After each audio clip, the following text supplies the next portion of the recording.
Robert? Yeah. We're at 6:15, so we will call the meeting to order. May I have an approval of the agenda? So Motion? moved. So moved. May I have a second? I'll second. Okay. Any questions or changes? None of which, okay. All in favor? Aye. Opposed? Motion carries 5-0. Number 3, we will convene to close session to discuss Ed Code 35146, consideration of a confidential student matter, and then a meeting privilege, confidential attorney-client communication topic. So we will go.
reconvene to open session.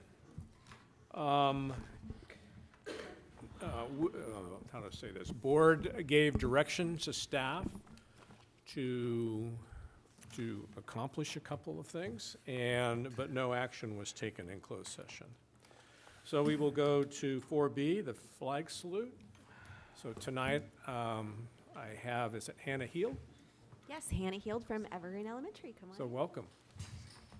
Howdy. Can you please stand for the Pledge of Allegiance? Put your right hand over your heart. Ready, begin. I pledge allegiance to the flag of the United States of America and to the republic for which it stands, one nation, under God, indivisible, with liberty and justice for all. Thank you.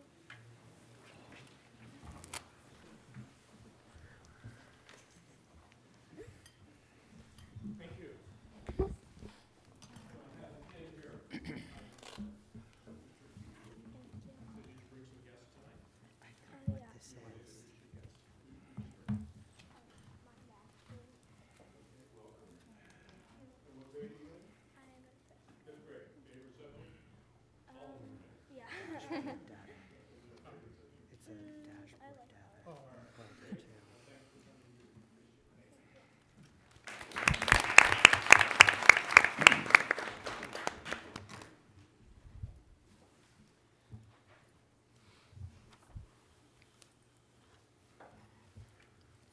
So, 5A, election of the board and clerk. I can turn it over, do you want? No, you don't want to take that. I'm So good. turn it over to the Yeah. superintendent for the election of the board. So, President. I'm losing my place. Nominations for board president. I'd like to nominate trustee Lev Brown for board president. Is there a second? I'll second. All in favor? How about Aye. wait, Oh, time out. sorry. How about other nominations? Other nominations? Oh.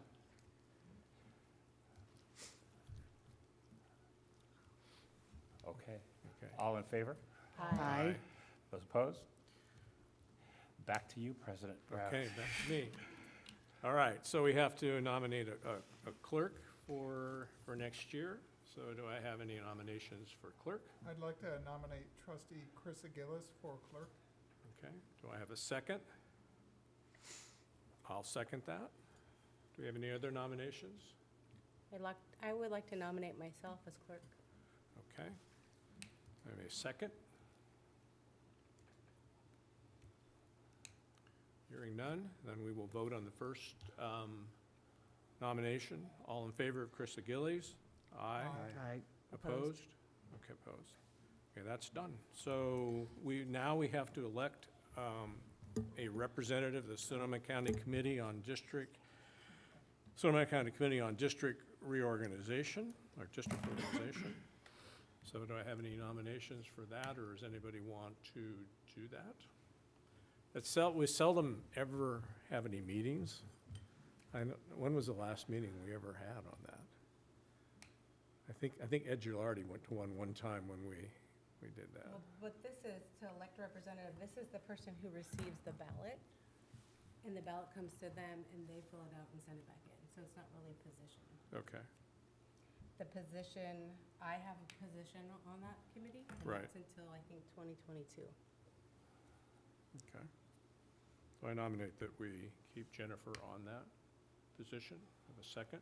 I'll second. Any other nominations? Okay, if not, all in favor? Aye. Aye. Opposed? Motion carries 5-0.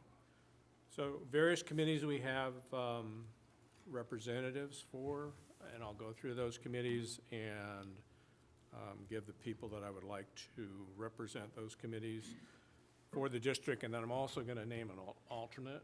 So in case one of the two committee members can't attend, the alternate would go in place of that. So first, the 2x2 meeting, which is Cotati, Roner Park, the cities, and us. I nominate Jennifer and myself, with Joe as a backup. For the LCAP, I nominate Jennifer and Joe, with Lef as a backup. For facilities, Joe and Carissa, with Jennifer as a backup. For budget, Lef and Carissa, with Jennifer as a backup. Special education, Joe and Tim, with Carissa as a backup. I'm going to skip the wellness committee and come back to that. The DLAC committee will be Lef and Tim, with Carissa as a backup. And the wellness committee, we did not have last year. We did not. We did not have. So, so anyone wanting to step forward to be on that committee before I appoint? I'm trying to keep the number of committees somewhat equal. Be on that committee. Okay, so Jennifer, I'll be on the committee. okay. Anybody have there any interest? If not, so Joe and Jennifer. And then who would like to be a backup? I'll be a backup. Okay, with Carissa with a backup. Thank you. Okay. So, we'll go to 5D, approval of the regular board meetings for January through December 2020. I have a question. Okay. Something came up at one of our other meetings. Someone had said, boy, you guys only have one meeting a month. What would it take to have 2 meetings a month? Maybe the second week and the fourth week of every month? Just And- takes the board to make that decision. Yeah. So I agree with you. I think we need to add a second board meeting to the month. And we just recently had kind of a teamwork or board workshop. And that was a very effective meeting because on a regular meeting, we just talk to the agenda. And if something comes up, you know, that we want to talk about, we can't talk about and discuss. So I would like to leave at least a portion of that second meeting just for that board workshop, board development. You know, kind of to key off of, we're going to have a board meeting sometime in January to talk about our goals. And in that second board meeting, we can either work on that goal structure, that's what I'm recommending, or other issues as we see them. So if I'm hearing correctly, you are interested in setting up a second meeting as a study session with the potential that other business would be included on the agenda? Correct, thank you. Thank you for paraphrasing. Yeah, Thank because you. sometimes we have to wait 30 days or longer, and something might be important. How's everybody else feel about that? Joe? Yeah, sounds good. Okay. Especially all the stuff we have to do. Yeah, study session. And we have to be, some of the decisions have to be normally put in the normal board meeting. No, I think it's a great idea. I think we can use it as a learning tool. I'm sorry, can you say again? Me? Yes, please. I think it's a great idea. I think if we have an extra meeting that's more that we're using for a learning tool, like having Robert come and give us a presentation regarding the budget, if we're using it for things like that, and having special presentations, it's helping us reach our goals, such as one extra would be our goal setting that we have next month. So I think if we're using it for something like that, and then if there's extra business and we need to add to the calendar, we can do that at that time. Tim, what do you think? Yeah, I want to thank Trustee Gillis for proposing that. I like it. Okay. So with the calendar like this, do we need to rework this and come back next time with the final calendar? Let's do that. Okay, because, you know, right now, Yeah. how everything is. Confused. So, we won't vote on this tonight, assuming But that. if I could request that the board approve your January meeting, your January 21st meeting. So Okay. that one will move forward, and then we'll bring the rest of the calendar back. Okay. So can I have a motion for 5D based upon the calendar for January? So moved. We have a second? I'll second. All in favor? Aye. Opposed? Motion carries 5-0, and then we will revisit that. So public comment, I don't see any cards tonight, so we have no of that. So 7A, student board member reports. The month of December has been very exciting for our Cougars, and as the first semester comes to a close and students are finishing their dreadful finals, we approach our long-awaited winter break. Our Rancho ASB has been extremely busy these past weeks. We wrapped up our annual canned food drive, and although we didn't reach our goal of 10,000 pounds, we raised almost 9,000 pounds to donate to NOAA, our local food bank, located directly across the street from our campus. Our math department battled it out to see which teacher could bring in the most food, and in the end, Mr. Richardson ended up stealing the prize once again after his loss last year. Behind the scenes, ASB spent several hours moving cans to and from classrooms in the pouring rain, and along with our canned food drive, our issues commissioners worked hard at our second blood drive of the year. Although it was tough, in the end, it was all worth it to give back to our Cougar community and to show that Rancho cares. Rancho had a blast at our winter rally, where each class and teachers got to perform an air band. We celebrated the upcoming end of the decade by showcasing some of the best the 2000s had to offer in our Roaring 2020s rally. Seniors and sophomores tied for first place, juniors in second, and freshmen in third. Each class's air bands was so spectacular, and it was a close call to see who would win. Our Cougars love to show school spirit and participated in the last Spirit Week of the semester. Students had fun dressing up for days like Pajama Day and Inside Out Day, where we dressed according to our emotions. And seniors continued to take the lead in our Spirit Point competition. Football has come to a bittersweet end, and they held their state Division III championship on Saturday at the Cougar Stadium. After a hard-fought game, Rancho lost 42-21, and although we didn't win the state championship, Rancho did place first in the North Coast section. We congratulate our Cougars on their stellar season. Our Rancho Drama Department held their fall play, the Hope and Heartache Diner, with 2 thrilling performances last week. Our Cougars' performance was incredible, and we were so excited to see their upcoming production of The Hunchback of Notre Dame. And finally, for the past couple of months, Rancho has been preparing for our first official meeting for our Student Senate that is to be held in January. Our senators, being elected by their second period classes, have gone through Safe School Ambassador training to help identify issues across our campus and to discuss and resolve them. We as a school can't wait to see how this program will have a positive change within our campus. Thank you and happy holidays. While the entirety of the school prepped themselves for finals, ASB has been wrapping up the end of the year events while also planning for next year. Some students took part in the environmental demonstration, or DIAN, where students protested the lack of action to combat climate change. But they did stay on campus, and after the 11 minutes, which represented each year the Earth has left, were over, they continued on with their classes with no major disruption to the school day. Last week, seniors continued their THS Kappa, or Corrective and Preventative Actions, night tradition. On Monday, seniors attended a full-day retreat in our student center learning about root cause analysis.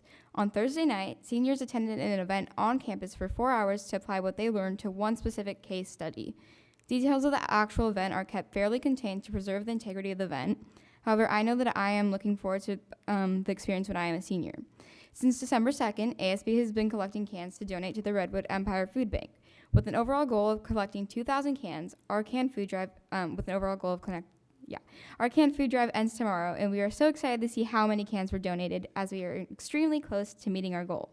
On Saturday, December 7th, Tech High's brand new band, choir, and musical theater programs held their winter concert, which was attended by over 200 guests.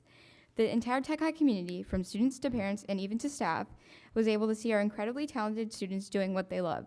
We never imagined that Tech High would ever have a music program, and now that we do, it is so incredibly exciting. That night, those who attended were able to view a sneak peek of our musical theater's production of West Side Story. Going to these events always reminds us of how incredibly talented and diverse the Tech High student body truly is. Speaking of Titan accomplishments, that same weekend, our Lady Titan basketball team placed third in a tournament in Calistoga, winning their first game since 2015. Additionally, last Monday, our boys basketball team had a game in Boonville where there had recently been a large fire. Thus, the team took the initiative of collecting items from the community to donate to their opponents and the surrounding community. Throughout the spring semester, ASB will be hosting events such as the Winter Dance, our annual talent show, and our first blood drive in years, as well as a dodgeball tournament. As always, we encourage you to visit Tech High and see our classes in action, attend one of our events, or see our Titan athletes at one of their many games.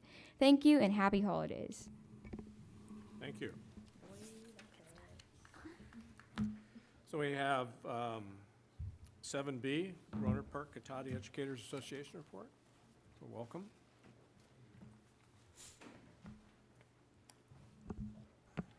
We have some reports from several of our schools. This comes from Evergreen. Evergreen was awarded full grant funding of $6,500 from Community Matters to implement the Safe School Ambassadors program. Monte Vista says we just completed our 10-week training of Girls on the Run with 26 third to fifth grade students who ran their 5K last weekend. We are continuing our kindness theme with classrooms finding ways to be kind and leading that on our site. Richard Crane reports our kindergarten students participated in a public presentation of their MAP projects. It was exciting to see these students present their learning to others. Our fourth graders turned their excitement of studying the structure of plants into action by planting bulbs around the entrance to our school. We are all excited to see what spring brings. Our first grade students have been focusing on spreading kindness throughout our school and keeping the kindness theme. An anonymous donor has provided financial support for all of our families qualified into the reduced meal program for the balance of the school year. So now our students who are part of the reduced lunch program no longer have to worry about having to pay for breakfast or for lunch. At University Elementary, we have had an exciting past month here, culminating in our 2019 Maker World exhibit, which also served as our showcase event. Each classroom housed project-based learning documentation, student-written work, and products. You can learn about planets, the moon, landforms, insects, and much more. 2 classrooms created podcasts as a means to teach others, and 1 class also created informative websites. We also had a STAR Lab up and running with groups of 30 entering every 30 minutes to learn about the constellations. Our maker room was open for making ornaments with the folks from SCO. Students build a community with Legos provided by Playable Technologies, and last but not least, the SSU Physics Club came with a variety of hands-on activities. We had a great turnout with our families, prospective families, and students from SSU and North Coast School of Education. We hope to get a photo gallery up by the end of the weekend. Thomas Page reports New Hope Church brought every student at TPA a new pillow with a homemade pillowcase. The church spent months working on this project. December 10th was cookies and cocoa with a cop.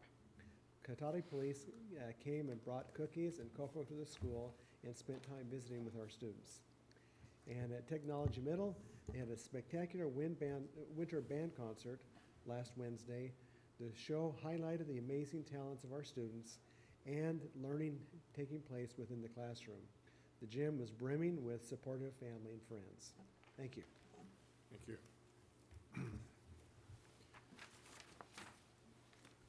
Okay, we'll go 8 to the consent agenda.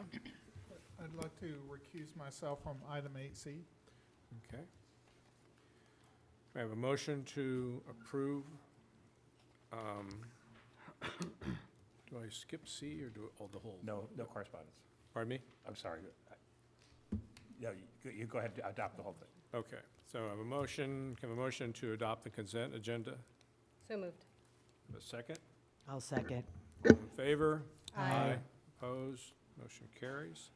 9, educational services, enrollment shifts, summer 2019. Mr. Marshall, sir.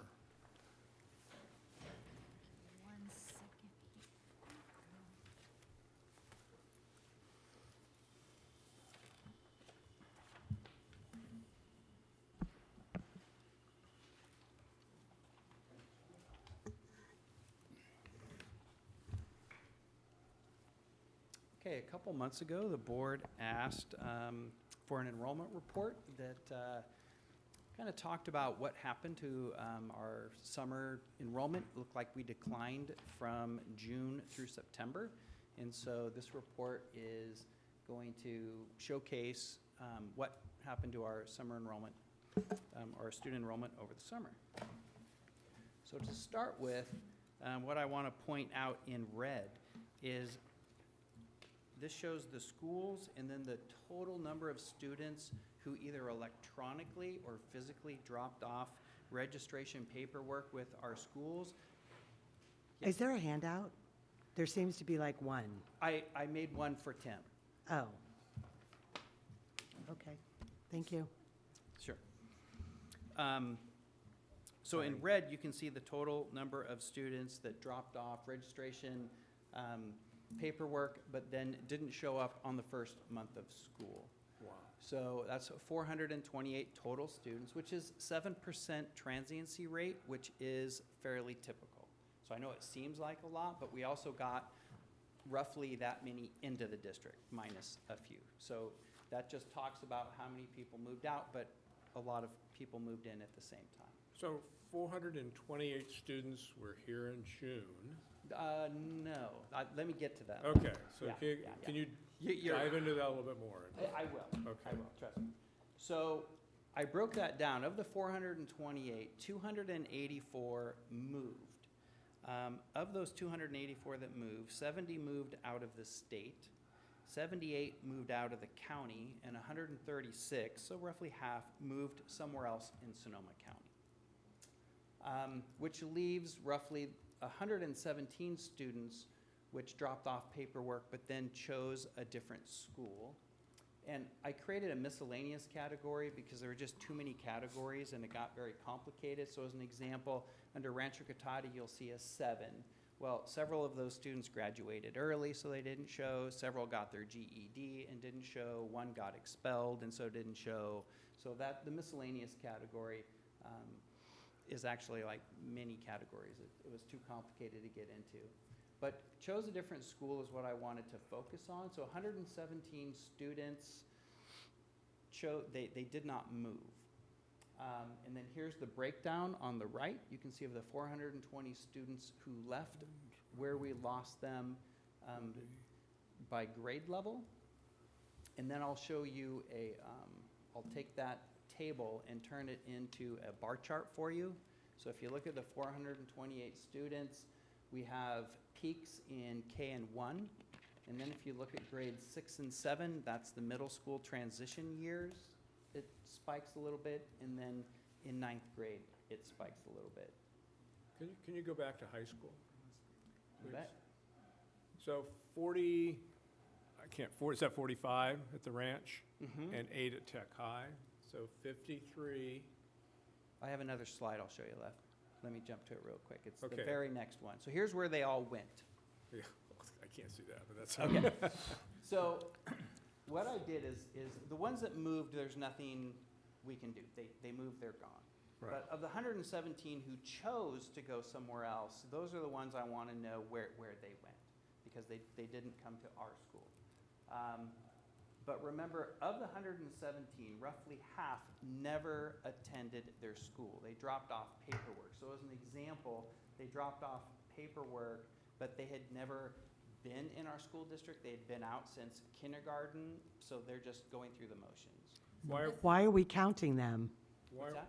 Why would we count them if they just dropped off paperwork but never showed up? Well, because we don't know that they're not going to attend until we dig deeper and find out, because they don't tell us. What families do is they'll dual enroll, and then they'll choose the school that they have been currently attending.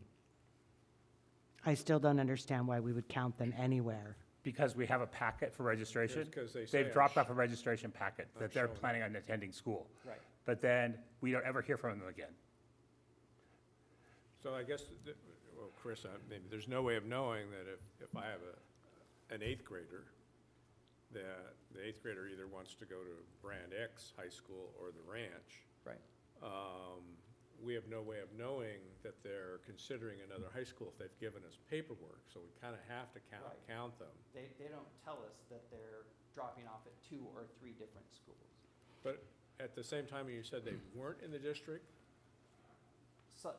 Some were not, and Right. others, it's very complex. Others, I would say approximately maybe a third of all of these numbers, they're from split households, and mom and dad, one lives in Runner Park, one lives in Santa Rosa as an example, and then for high school, they went to live with dad. He lives, as an example, at the Elsie Allen attendance zone, and that's where those 4 Elsie Allen students went. They went to live with dad. Santa Rosa High School is an example. Those 5 students wanted to go to ArtQuest, and so they went to ArtQuest. At Montgomery High School, those 4 students chose the IB program, and so they went to the IB program. The Santa Rosa Middle students, they went to live with their mother, who happened to live in the Santa Rosa Middle attendance zone, and so they chose Santa Rosa Middle. So this whole picture is just based on what happened between June and August? Correct. it doesn't address what's happening now every month. Not every month, no. So what we've been asking for at least 6 months is when we see an enrollment dropping 17 kids, and some of them are in 10th grade, 11th grade, are we asking the question, where are they going? Because that's what I ask whenever I see this report every month. Why Some- would they leave in the middle of a school year?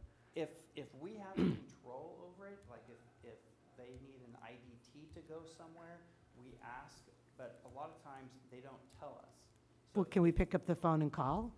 I mean, this kind of goes to, how do we pay for a marketing program or even look at a marketing program if we don't know why kids are leaving in the middle of a school year or 3 months into it?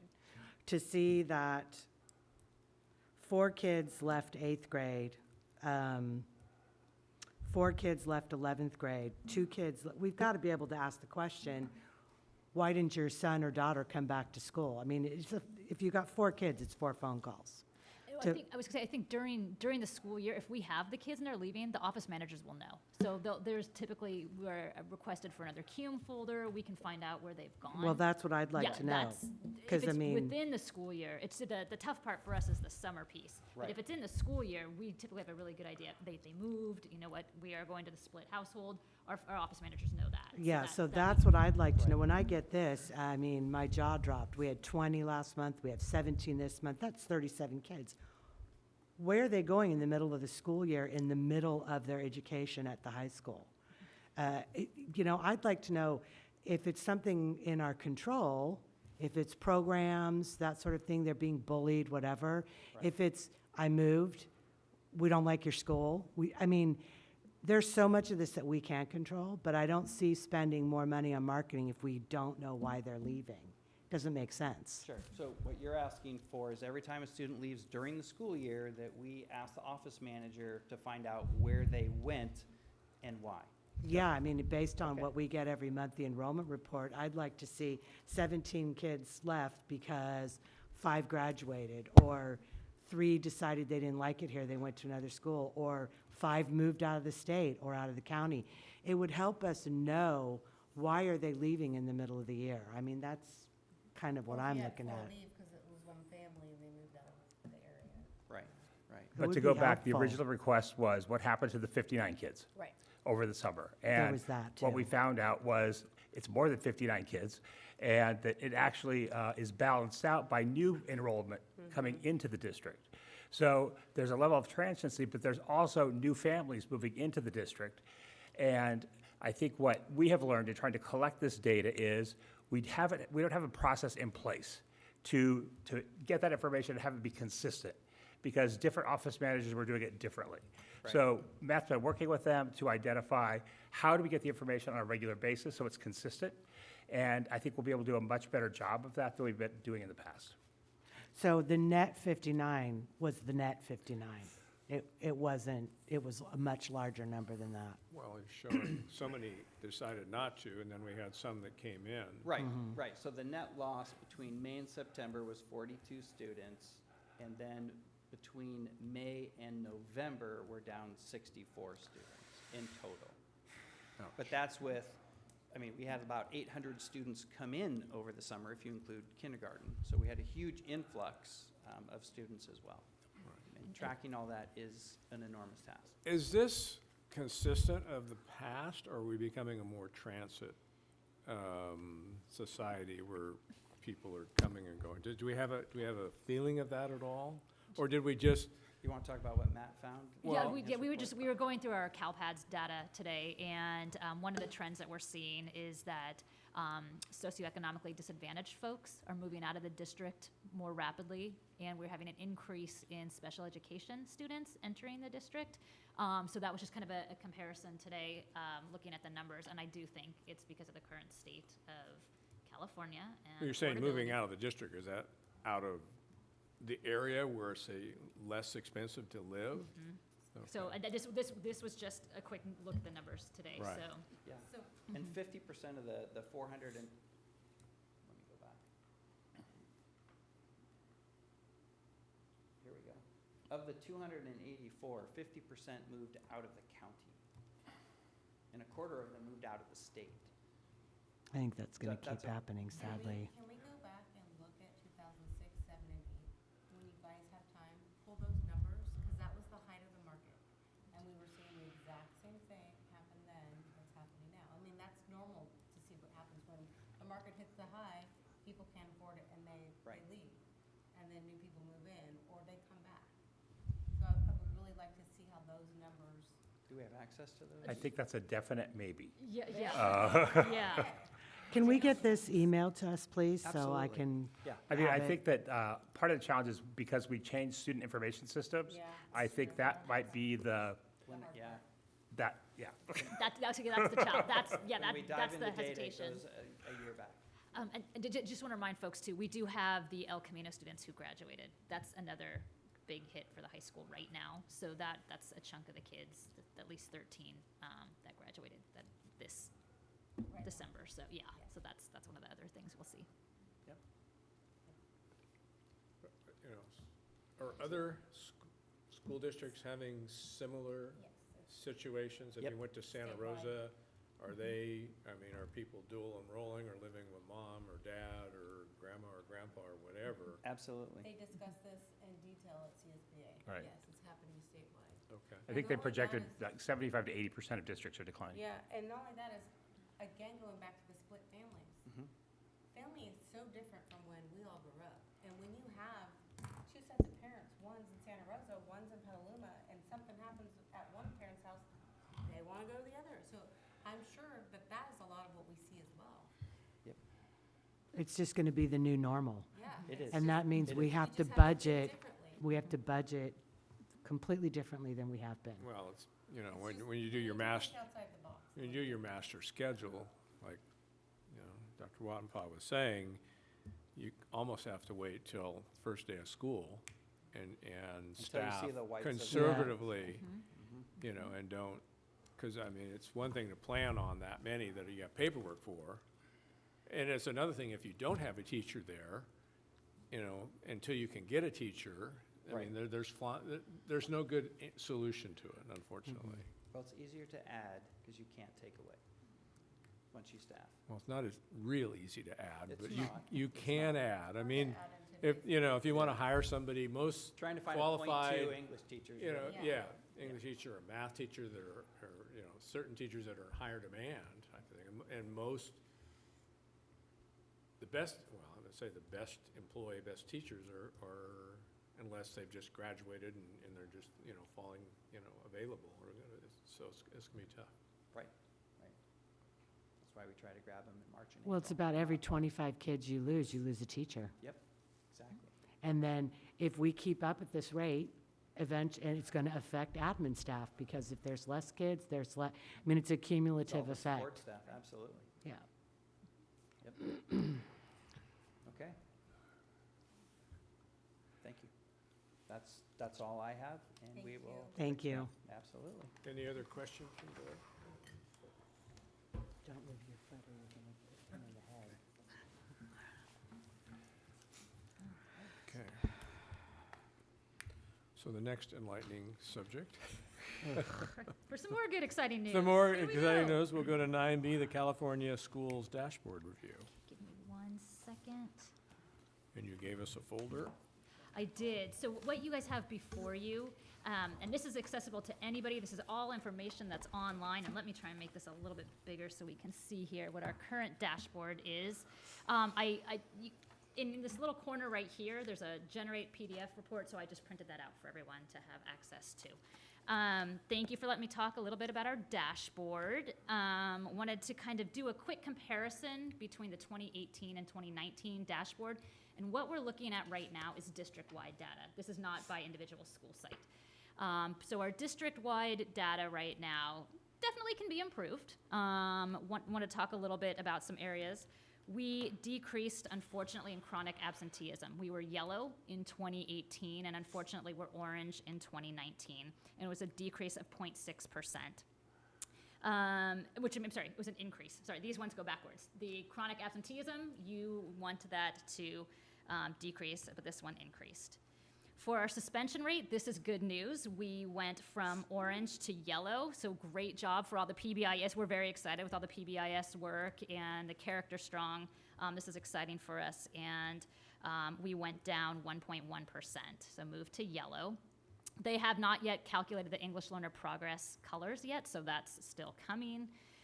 Graduation rate, thank goodness. This was in the red last year because of a data error, so it's where it should have been all along. Very excited. We're in blue. We have 93.3% of our students graduating. College and career is green. We maintain the same as last year. And one of the things that we're really looking at with the college and career piece is, are we calculating and tabulating all our data correctly to ensure we're getting the highest rate for our college and career indicators? There's one real colorful handout that I've given you that kind of talks about all the things that go into preparing students in terms of this meeting this green or blue indicator for college and career. So they look at a number of issues. Are our students meeting standard on the proficiency examinations? Are they passing AP tests? Are they dually enrolled in junior college? Are they completing a pathway course in CTE? And so if our students are meeting one of these requirements and they're showing they're college ready, and so this is our area we're really targeting at the high school level, and I'm hopeful that in the next few years this will go to blue as well and maintain in the blue. Our biggest areas, and my biggest areas of concern, obviously, are our academic scores right now on the tests for both English language arts and mathematics. We are in the orange. We were orange last year as well, so we're not seeing growth, and that's a big thing that we've been trying to figure out what's happening this year. Julie? Mm-hmm. I have a question about that, since you were saying we're trying to figure out what's happening. Do you have any, like, the top 3 possible, I mean, I'm just wondering, do we need to update curriculum? Is it a question of staffing? I mean, what are the top 3 possible answers in terms of improving academic achievement? So what we've done, and kind of working through with our buddies at SCO through the Differentiated Assistance Program, kind of the 3 areas that we're really focusing upon is building relationships with students, kind of focusing on our professional learning communities where our teachers are supporting one another, and really looking at our instructional practices and how we're serving students. So does that include professional development? Absolutely, and it could be curriculum as well. So we are really looking at our teams this year and having teacher input to say, okay, where are we struggling? Are we far off on the standards? What are we close to? What do we need to just kind of improve a little bit? How do we build capacity? And so I think we'll see a lot of that with our needs assessment when we start doing the LCAP for next, get ready guys, January's coming, we're gonna be digging into the LCAP. So I think I have a better answer for you come January and February, Tim. But definitely I think it's a combination of all. So what we'll kind of see, and I think different sites are doing different things. And so what are the sites that are kind of knocking it out the ballpark? What are they doing, and how do we replicate those practices? So those are a lot of conversations that we're having both at the admin level and the staff is having. So when you're talking about curriculum, Julie, are you talking about programs? Potentially, or not necessarily programs, because there's certain programs work for certain sites and maybe not others. It could be, again, are we familiar with the standards, and do we have enough rigor with the standards that we're using? Are the lesson plans that we're designing differentiated for all learners, or are we just kind of targeting middle So when we buy a new program, how do we track that it's working?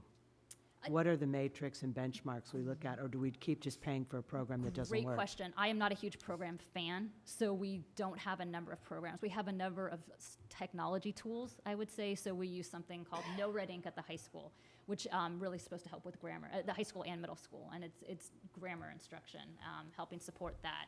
We purchased the Eureka math curriculum, and we're kind of in our 2nd year of implementation. So again, get teachers understanding the curriculum and working and getting that under their belts. Hopefully year 2 will be better than, again, the first year you're learning the curriculum as well.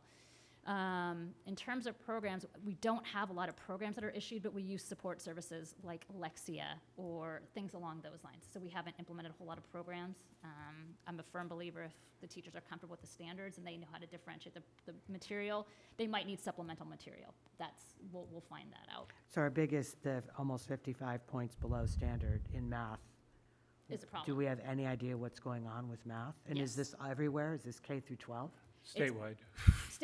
It's statewide. It is statewide, but absolutely, yes, it is K-12. And again, certain sites are doing better than others.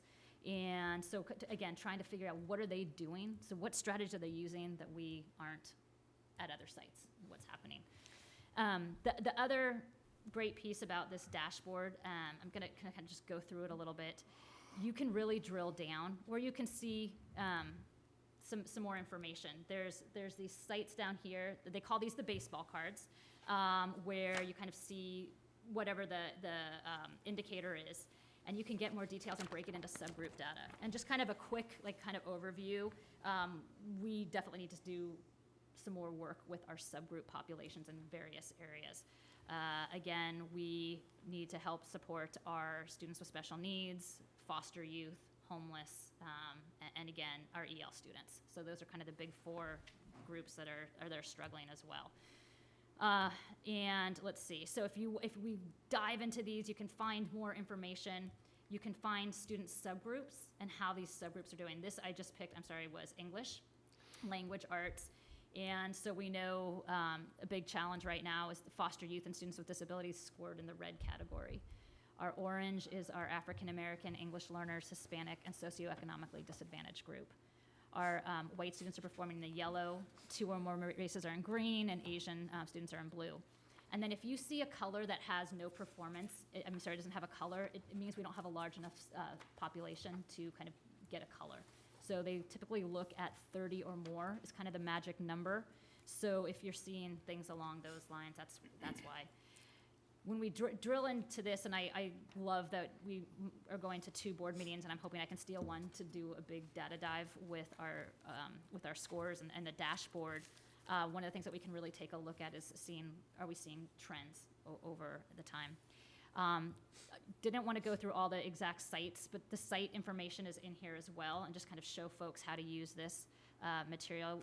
With the individual sites, you're going to see how each site scored according to the dashboard. Same thing, same indicators, and you can go through and see who's doing a little better than others. And we were having those conversations at the admin level for sure.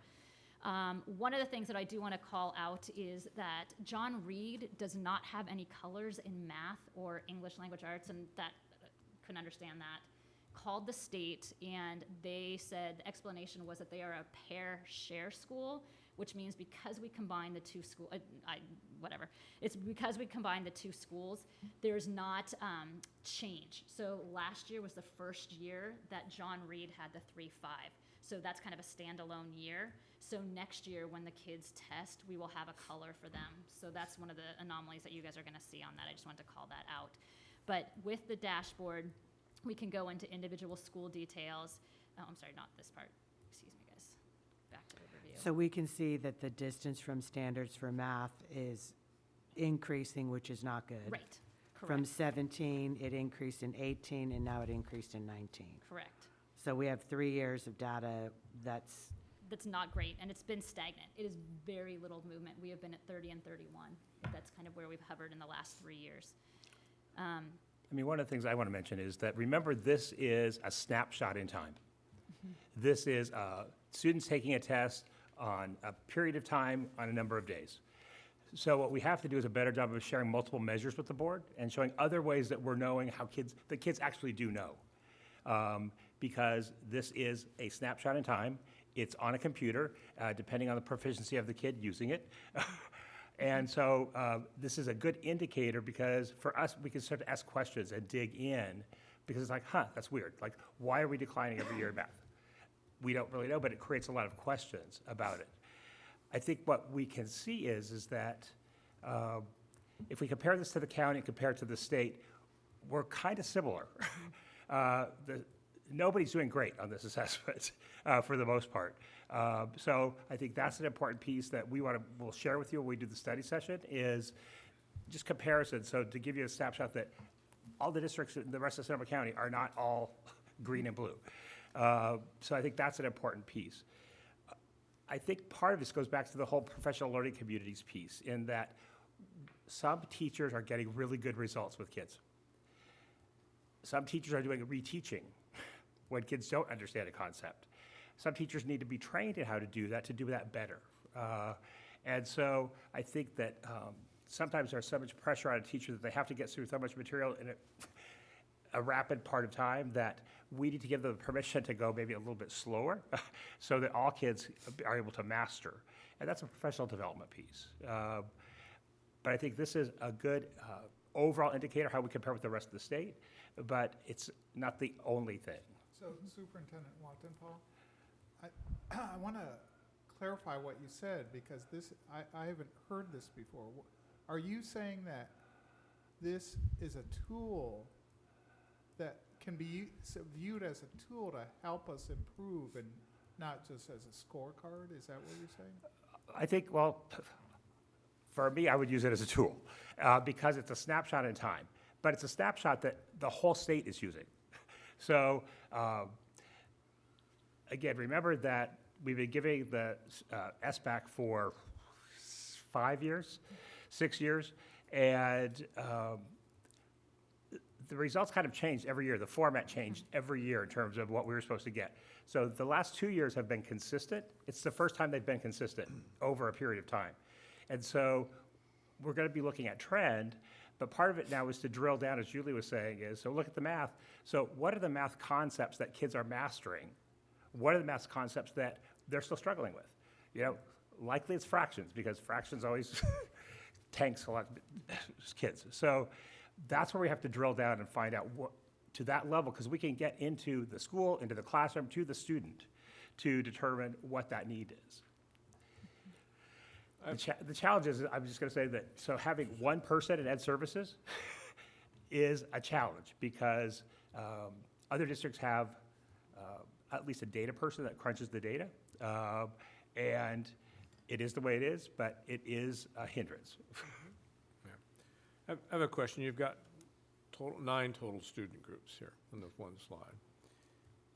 And if I were a parent of a kid in the red group, I'd sure want to know why in the blue group, what advantages does that group have over, or items, you know, what things are the other groups that are not achieving, what are they missing? Is it Could be language acquisition. So Right. if I'm new to English, that's Right. going to be a significant hindrance. Right. It's 5 to 7 years to learn the language. Is that it? Do I have additional supports or resources that other students don't? Right. And then how do we? And this is the challenge too. Again, there's so much on teachers' plates. How do I, as a teacher, I can't control what's happening at home. All I can control is what's happening in the classroom. And how do I support that child to Right. help give them additional resources? And Right. that's and it's tough. I said this is Right. this is not an easy. When you have the haves and have-nots, it's a tough Sure. situation to navigate. I had a conversation with Jennifer, and she's going to share later on about some of the things that other districts and others that are doing to enhance, you know, scores and different things. And so Great. I think we need to look at that and we, you know, best practices. We love to and- steal ideas. Yeah, right. Absolutely. Yeah, so I mean, it's because you can see it in the various groups. It's like, okay, but like you're saying, are you new to the language? Is that, how long does it take? But I think I do think one of the things you can pull from the data is we have an achievement gap. We have a gap between what some kids are able to do and be proficient, and a gap where kids aren't able to meet that threshold. And it typically is around on English learner, socioeconomically disadvantaged. And so part of our task is to find the supports that are going to support those populations of kids so that they can perform as well as their peers. Right. Well, if you look Thank at you. this one chart here, it shows foster youth, student with disabilities, English learners, et cetera. I mean, other than Asian and African American being in yellow, everything else is orange or red. And that includes the white population. For this test at one time. So, Correct. Right. You know, And the other part that I have a hard time with too is the incentivization of the test. Because if I'm a high school kid, I'm taking this test in 11th grade. If I have AP exams that count for something, I'm not going to worry about this. I'm not going to do it. Trying to motivate, and again, I'm not saying that this is for the elementary group, but motivating the high school students is an extreme challenge. unless they understand that there's a portion of these exams called the EAP, it's the Early Assessment Program, which basically says if you score proficient on this test, you can kind of wipe out the test that you would have to take if you're going to a state school. That you don't have to sit for a placement test. You're going to score proficiently. You're not going to get stuck in any remedial math or English classes. That's the one hook that we have in this. But for a lot of kids, this is not seen as a big motivating piece to sit for 2 days and take these exams. And so that's the motivation piece at the high school level has been a challenge as well. What about students that just don't take tests well on computers, period, right? Right. So, I mean, Right. there's gotta be a decent group, of people that just can't, either they don't have the technology available to them, so they're not used to it. Maybe they don't do, tests regularly in class on a computer. Right. Or maybe they have the way they learn or demonstrate their knowledge. It's It a won't show challenge. up on a computer. And we try to do that. We are trying to use some of the interim tests. There's tests that you can take for the CASP that are interim based, and you can so you can get some practice. And when we use a program called Easy CBM to help kind of monitor where kids are scoring as well and getting some data from that as well. But you're right. If they're not on the computer taking tests like this is, especially for third graders, the first time a third grader's testing, that's a new So challenge. this is like a big deal, and this is a trend. Do you think it makes sense for us to start all our tests be on a computer or some sort of, not a piece of paper and a pencil? If that's like how we're being graded as a school, Sure. wouldn't that be It'd be great, but then again, the technology access. So we have computer labs, and we're very fortunate. We are very pretty technology close rich. to one to One to one? one, Right, right? yes, so if, That's, absolutely. But again, that takes teacher training to become familiarized with, okay, how do I create lessons and tests on computers as well? So that's. Well, and I think one of the things is, I would encourage you all to take the test sometime, because it's No, I not, want you to see my scores. it's not a simple multiple choice. It is No, not simple it's- multiple choice. No. It is read this paragraph and then infer that what happened in the story. And the test changes based on how kids are answering the questions. It'll get harder, it'll get easier. It's trying to find where that student has mastery. And it asks kids to prove their answer. So they have to go in and identify, not just, I know the answer, but they typically sometimes have to Explain it. explain specifically how they got the answer. So it's different than the tests we had when we were in school. We were just simple multiple choice. And so those are different, and so we have to give kids practice with those things so that they're able to do better. So, Well, I want to follow up on this, because I'm still not clear on this, because this is changing my thinking about this whole thing, because the way I've been viewing this in the past is that you just crunch the numbers, you look at our numbers, and you compare them to other districts in the county or state, and we're at, this level or that level, and there's an achievement gap. But now I'm thinking, in connecting this with declining enrollment, we can't do anything about people moving out of the county or the state. But if it's an issue of portraying what we're doing to those parents who are on the fence looking at, applying to this district or that district, and we're showing that we're using this not just as a measurement tool to say, okay, we're at this level or that level, but we're using it as a way to identify areas for improvement, and we're portraying ourselves as a district which is right on top of these things. We're addressing this, we're we're on the path toward excellence. So we're not just, we're not just relying on these numbers like parents just look at numbers. We're interpreting the numbers in a way that persuades parents that we're on the path toward excellence, that we know what we're doing. Then, maybe we'll catch some of those parents who are on the fence. It's sort of like, I've been thinking a lot about how we attract parents who would choose our district. And so say, for instance, we're portraying ourselves as a welcoming community, that we're welcoming everyone. And I really feel this as a person with a disability. I know when I'm welcome. When I was doing the guide dog training, it was a highly welcoming community down in San Rafael. If we're portraying ourselves as a welcoming community, we're not saying, oh, we're going to exclude you for this reason, or we're going to exclude you for that reason, you know, that could be a draw too. So the bottom line is, I'm saying, we don't have to, I don't think we just have to fixate on numbers. We can fixate on what our vision is as a district in moving toward excellence and moving toward being a welcoming community. I think, you know, that broader perspective, so that we're not just getting hung up on numbers. I don't know if that makes any sense. No, it does make sense. I mean, I think the other piece is, when you look at our high school graduation rate, so we're doing something right. And so that starts in kindergarten, it moves through. So, again, we have more information when we look at this, at this data, but I think we have to look at it and know that people are going to measure us using it. We need to have those scores improve, but we also need to do, I think, a better job of explaining what are the other ways we know that kids know.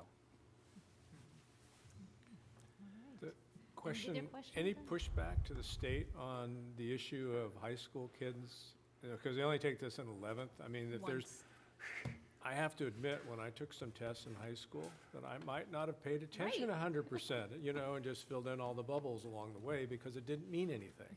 It didn't affect my grades, it didn't affect my SAT, It's ACT. not on your transcript. It's not on my transcript, it has nothing to do with me going on to college, it is just something for somebody. So, really, the state needs to hear that loud and clear from us. Julie, correct me if I'm wrong, weren't some districts petitioning the state to have either the ACT or, I just lost it. Yes, the SAT or the. Yeah, yes. yeah. Yes, to see, look at our scores here, we're showing proficiency, but we're, you know, our kids, again, like I said, this happened. The Right. AP tests are right near, at the same time, so kids don't want to miss, 11th graders who are in AP classes do not want to get pulled out of their AP section because they're mixed grade level, you usually have 11th and 12th graders in there. They come and they're like, I'm not going to take the test. I am studying for my AP exam, which I Right. know if I get a 3, 4, 5 and I can, you know, waive a class in college, I'm doing that. I don't care about this test. So it is that struggle that, and having teachers doing a great job explaining this does matter. This is a measure that we use to kind of look at our teaching practices and to that extent. So, and it's hard because you need a 95% testing rate. So making sure all the kids are there and that their parents do not sign them out of testing. Playing the high school game is really a challenge. So kudos to both Dawn and Lewis for working really hard to try and get all their kids testing, and it's not an easy thing. Right. But yes, kids do blow it off sometimes. So, do you guys, any other questions about the dashboard? No, I would like to add the dashboard to one of our working workshops. Great. Working workshops, yeah. Perfect. Thank you. Any other questions?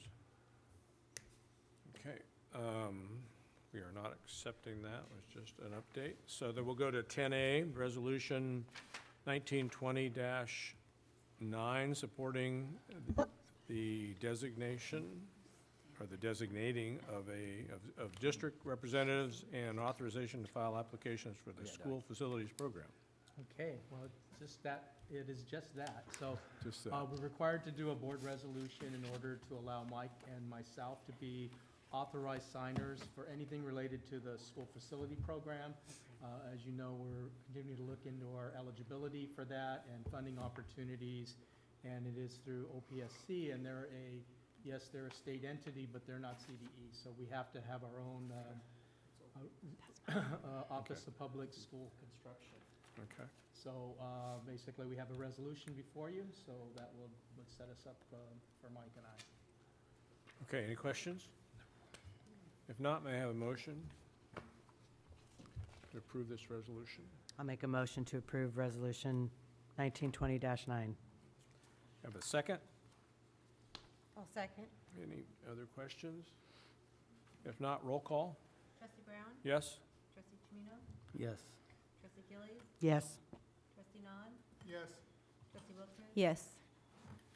Okay, we're going to take a 5-minute break and be back in 5 minutes.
10B, cost analysis to accelerate minimum wage to $15 an hour. Okay, so at the prior meeting, the board had requested information to see about accelerating the timeline to move the minimum wage to $15 an hour. As you know, current law currently has the timeline for minimum wage increases as follows. Currently, it's $12 an hour, starting January 1st, it'll move up to 13. January 1st, 2021, it'll go up another $1. And on the January 2021, it'll go up another $1 to $15 an hour. So it's, excuse me, annual increases of $1. I'm sorry. Can you repeat the schedule again? Sure. Currently, it's $12 an hour, and then each January, it's gonna move up another $1. So starting this coming January, it'll go from $12 an hour to 13. And then the following, on January 2021, it'll go up to $14 an hour. And then in 2022, it'll go up to $15 an hour.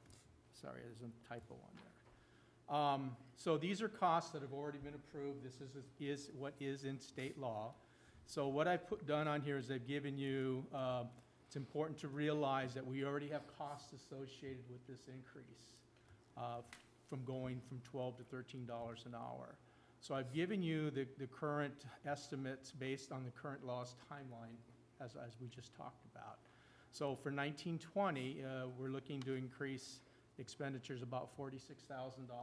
That's already going to happen, okay? And then it'll go up to the 14 and then up to the 15. So that's another $45,000 next fiscal year, and then another 30 after that. Total cost over 3 years, $121,000. So I've pointed two scenarios here. If the board would like to increase the rate to $15 effective either January 1st, 2020, or next fiscal year, July 1st, 2020. So if we did the January 1st, for this year, it would be an additional $30,500, which means our budget would go up $76,000, okay?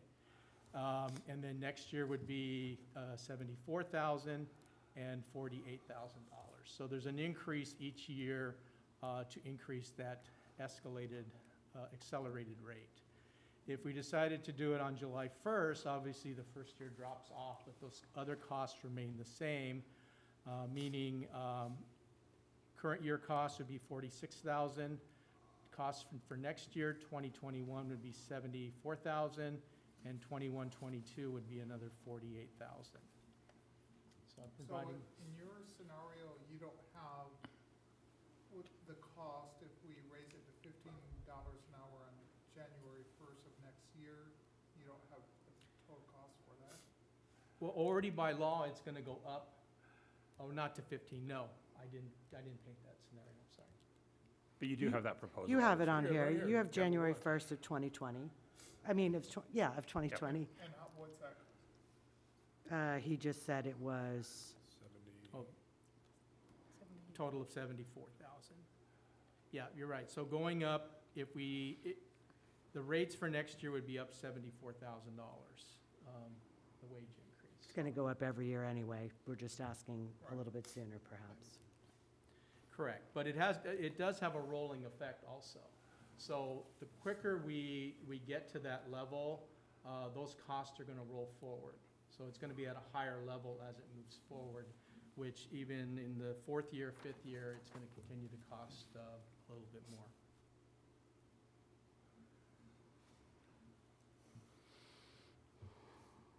Are we having a discussion on this? Yes, of course. So my feeling on this is that we have these employees who are paid low wages, who are struggling, but who are dedicated and working hard, and I just feel like we need to understand their situation and support them.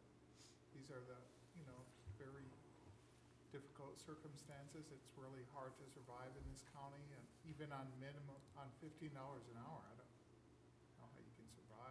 know teachers who are working one or two other jobs, who are living with roommates to survive, and so I think these are the least well-paid employees, and we need to show them more support. So not to dismiss that, I just wanted to add that majority of these employees, the people, for CSCA and SEIU, those are the people in the union that this would affect, we're talking 16 people. And cafeteria assistants, and also we have some paraprofessionals, EL assistants, library assistants, so they're all part-time employees. The one that's a little harder to quantify is our non-representative employees. And those are like our noon duty, crossing guards, and our student workers. There's 88 of those total, but those are all on a time card. In hours and whatnot are gonna fluctuate. So your numbers are based on the average? Yeah, Ish. it got a little bit challenging to kind of come up with a way to calculate this. We've kind of looked at back at like a history on the number of hours Okay. and use that as a basis to move forward. Other questions? How would this impact our budget? Well, if we decided to do it January 1st, it's going to add an additional $30,500 to our budget for this year. And then moving forward, it would be an additional $29,000 and then another $18,000. Over the 3 years, it'd be about $78,000 impact to the budget. That's not much to give people, I mean, it's not even a living wage, but it's Play- something. Playing the devil's advocate, a lot of the noon duties and stuff are parents that just want to work a few hours. At least that's what it used to be. I don't know if that's still the same situation type of thing. A lot of them aren't doing it as and I could be wrong, but I think a lot of them are not doing it as a primary income to support, and it's just some supplemental income for doing something. I can be at school, I can do that from whatever type of thing. As we talk about the budget later on type of thing, and we went through our budget workshop, we are deficit spending. And $30,000 a year is something, if it adds that, that's $30,000 that we have to find not to spend elsewhere. I'm not advocating the fact that, we need to not do this. I'm just saying we have to be aware that if we do this, we got to come up with 30,000, this year, and where we won't spend elsewhere. I know it's the right thing to do, but, it's kind of a damned if you do and damned if you don't type of thing, situation here, because soon I think we're going to have to really realize, and then, where we're going spending. So that's my 2 cents on it. Robert, you may or may not have this answer, so I apologize for not asking you ahead of time. Do you know what the cost of 1% would be for CSEA or SEIU roughly? I don't have that off the Okay. top of my head. I'm just trying to give the board a comparison so that if we gave a 1% raise to all classified employees, it's going to cost X. And so it's, as Left said, it may take money off the table for you to be able to do that. That's correct. Well, if a Target worker's making $15 an hour now and we can't even pay our employees $15 an hour, I feel pretty crummy about that. Except Target's revenue sources are different than ours. They can afford, I think, to do that because of the profits that they make. And our school income, we're not a profit, and we're only getting although we are getting more money, for the formula. I agree we should pay that, but at the same time, I'm being the conservative accountant that I am, saying, at this time, I don't want to incur additional costs. And not to say that those people need to go find other jobs, but there's a choice. So if somebody's really looking for 15 or 16 or 17, they can go and find those jobs where a lot of these jobs, I think, are the noon duties, and some of the others are convenience. I'm gonna be at the school. My wife did it, she didn't do it for the money, she was, there to help out type of thing, in addition to PTA and substituting and whatever, so. Well, I've talked to some of these employees, and they're not, I agree with you, they're not primarily, in all cases, doing it for the money, but they're doing it because they're dedicated. They want to be part of the schools, and they want to contribute. It gives them a meaningful work and contributing to the students' futures. But, like I've said before, a budget is a moral document, and how we treat the least of the employees in our district says a lot about who we are. And they're gonna appreciate this, even if they're not doing it primarily for the money. They're gonna appreciate this, and I think we have to support these employees, and there are a lot of really good people, dedicated people in this group, and I wanna keep them. Joe or Jennifer, any more comments? I think we need to make our dollar go as far as it can, so it touches every student, and we need to be diligent looking at the budget. We have a lot of things coming down the pipe. We're losing enrollment. We need to be looking at all kinds of different things, and to continue to increase our budget when we should be a little bit more conservative with what we're doing.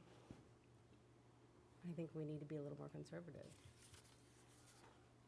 And it's not that I don't appreciate these people, I truly do. They do jobs that I could never do.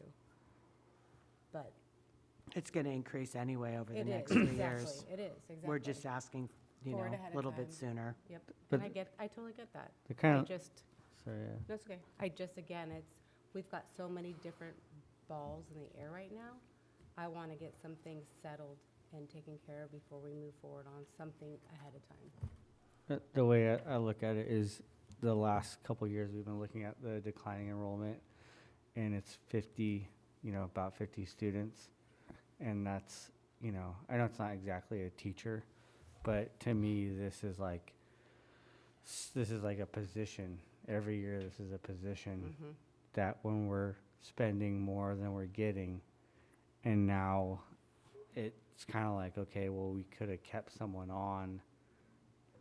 Now we're not being able to keep someone on when, according to Robert, a large percentage of these people are very, very, part-time people. So, I like to think that that saving on these money would help keep a position for someone else. For the next, that's, to me, that's 3 positions or 1 position for 3 years. We don't it- pay anybody, teachers, $30,000 a year. But not everyone's full. Not all the people that work here are all full time, and a lot of these people who are the unrepresented people, they're not full time people either. So it could be, okay, you guys got the raise, but we're gonna have to let one of these people go. And to me, that's a lot harder. I know it's nice to give the $15 and not saying they don't deserve it, but it's super hard to, let someone go because you don't have money when you just gave raises. And to have someone come in front of us and cry, and who is a part of the district for so long, and we can't give them that, when we know there isn't going to be more money next year, when we know we're going to be spending more than we're getting. That's my mindset. That's how I feel about it. Okay, thank you, everybody. All valuable inputs. So this is discussion and action, so if we are going to take an action, I need a motion. If not, then no action will be taken. So I have to make a motion. Somebody does. Okay, well, I make a motion that we vote? Well, that what- I'm asking, you can make the motion to do that, then we'll take a second, then we will vote on it. Okay. If we have a motion. I'll make a and second. motion to increase minimum wage to $15 an hour effective January 1st, 2020. Is there a second? Second? Okay, any other questions? All in favor? Aye. Opposed? Aye. Opposed. So opposed 3-2. So we will continue on as we are. Just a comment, I mean, I have a hard time voting not to do that, but for the same reason that Joe said, if I have to cut a halftime aide in the classroom or go down to one less noon supervisor and a student gets hurt or something like that. So it's a lose-lose vote, so anyway.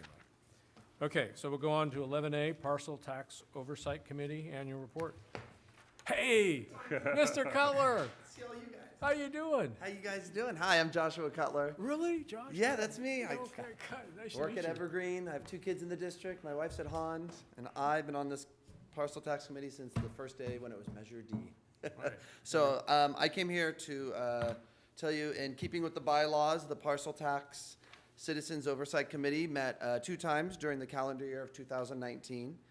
At the meetings, the following items were discussed and action was taken as needed. Number 1, review of revenue projections and receipts. Number 2, we looked at review of parcel tax budget and expenditures of 2018 and 2019.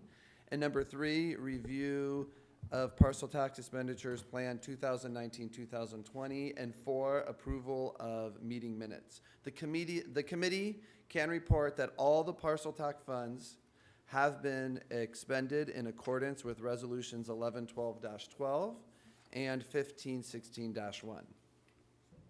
Great. Any questions? Any questions? If not, may I have a motion to accept the annual report? So moved. May I have a second? I'll second.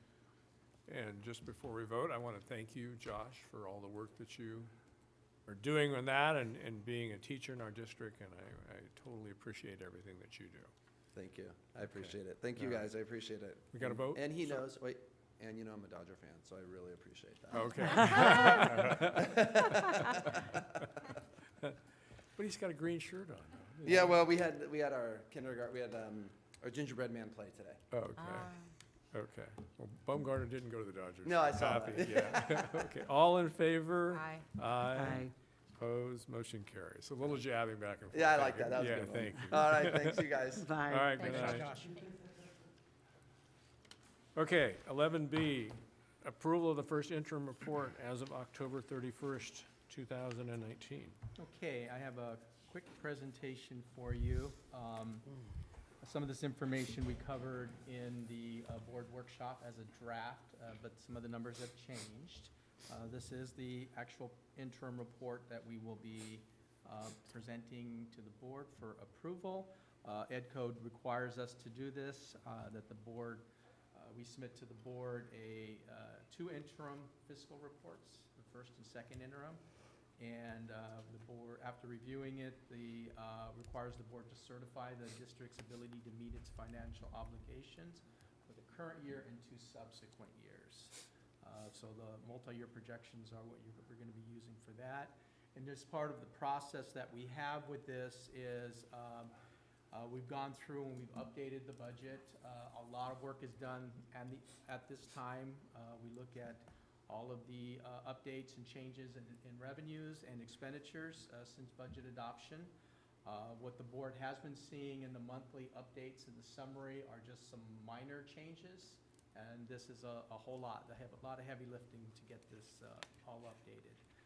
And then we're also updating the multi-year projections using the most current assumptions. The report, after board's approval and certification, it gets sent to SCO for review, and then SCO in turn will review it to make sure that our assumptions are sound and the budget looks okay from their perspective, and then we'll get a letter back from them noting their approval and if they have any concerns or things that the board needs to be aware of. So first graph we have here, this is not the right one. Sorry. That's a graph? Give me 1 second, please. This is a new type of graph.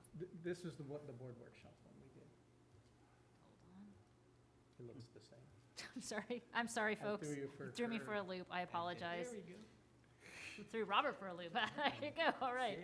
They Sorry, look I was very like, 34 similar. slides? I was like, there's 34 slides, we're never leaving. I'm so sorry. Here we go, let me put this, I apologize. Full screen. Okay, Play so from current slides, sorry. The first graph here is just a summary of our total general fund revenues. This is combined general fund, both unrestricted and restricted.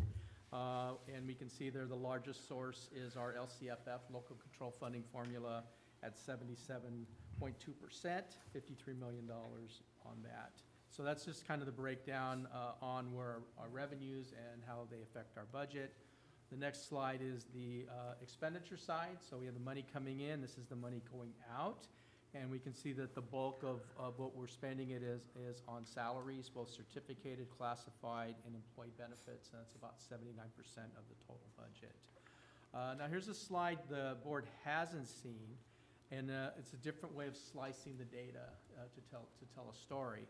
This is one we're sorting by function code. So within our account string, you usually look at things by our object code. This is by function, and the function's a little bit different because it kind of tells you not so much if it's a teacher salary, but it really looks at it and says, is this something that we're doing for instruction, or is it admin, or is it plant services? And so you can really see here, if you look at the blue, red, green, and the, well, the other one's not a color there, but those are all instructional related functions. So you can really see the bulk of our budget is really towards instruction.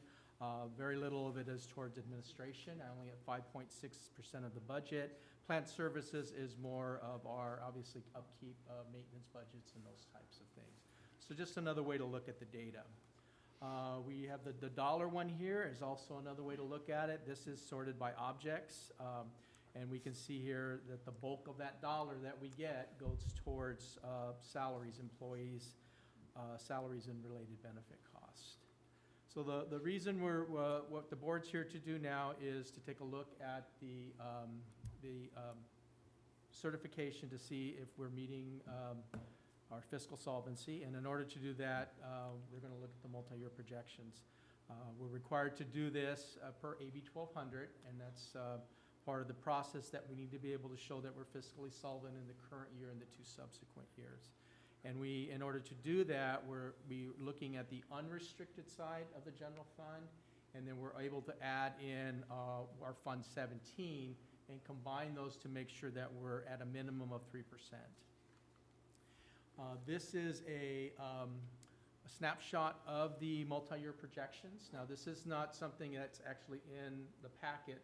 What's in your packet is the actual SACS, Standardized Account Code Structure, the SACS software. This is a summary data of that information I think it makes it a little bit clearer. So the things we want to focus on here, we want to focus on the very bottom, and we want to say, are we above the 3%? And in all 3 years, we are. 3.96, 3.93, 3.74. And then the other piece is looking at, are we deficit spending, or we have a surplus? And the board is aware that we do have deficits projected in all 3 years. One of the things for the current budget year in the revenues, we do have some one-time expenditures that are in there. And other than that, then that deficit would be higher if we didn't have those. Currently, right now, we're projecting a $1.2 million deficit for 2021, and then that drops down to about $900,000.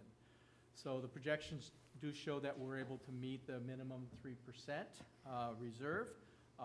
It is a budget that we will be able to certify and present to the county, but we do have some work to do on the budget. If you're deficit spending $1.25 million, does that decrease your reserve? It would be coming from your reserve. So yes, then we would not meet the reserve threshold if we don't make adjustments in the 4th year. Right. in the 4th year. That's correct. So we're able to meet it in all 3 years. Yes, we're deficit So we're just spending. kicking the can down the road to the 4th year, basically. Well, the projections would show that you're going to continue that downslide. But what this does is it gives us some time to react to things. And we're working off the most current assumptions that we have.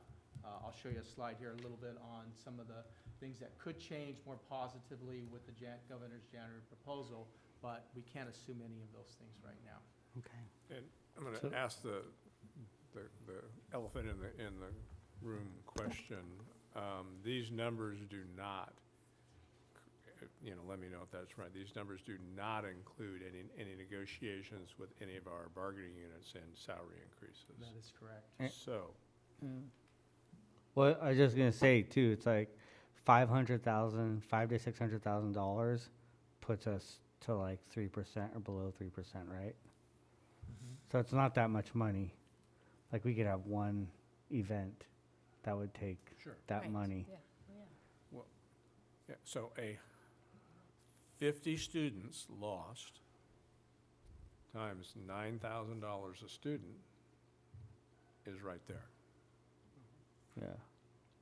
And we're losing that many students. Our revenue follows, I mean, the money, it takes a while, as you explained to us, how that goes. So it's looming, from the declining enrollment. Every time we see 10 students, it's $90,000 less revenue. We're not immediately, but, following thereafter. That's correct.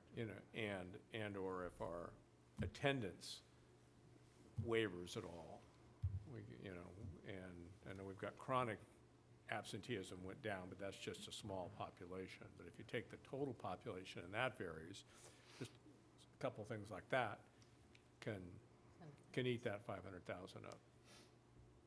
Well, we're just in a position where we're spending more than we're bringing in. It's just simple math. I mean, we can say the state doesn't fund us enough, but we have to look at what we have before us.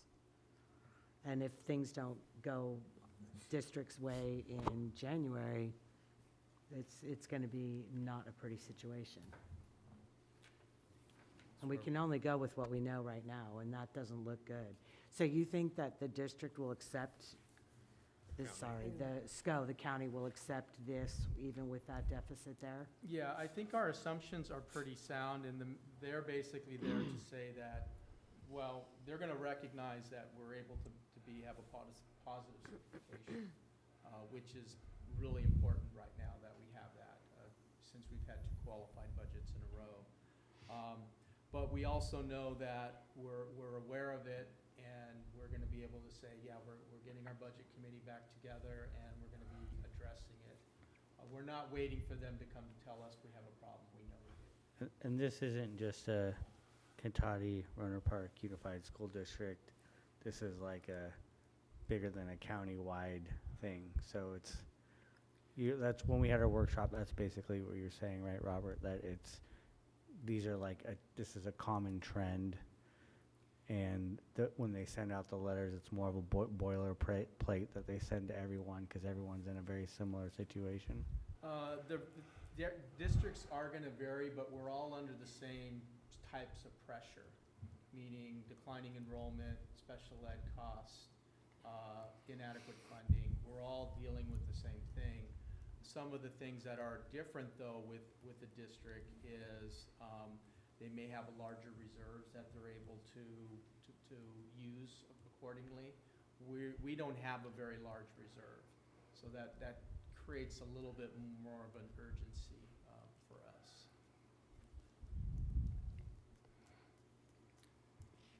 So the next slide, I wanted to show the board this, and again, we're dealing with inadequate funding. We can see what we're projected to get on our LCFF funding, and with estimated step and column increases, STRS and PERS, which are mandated by law, and then a 3% assumption for health, any of those new dollars are gone.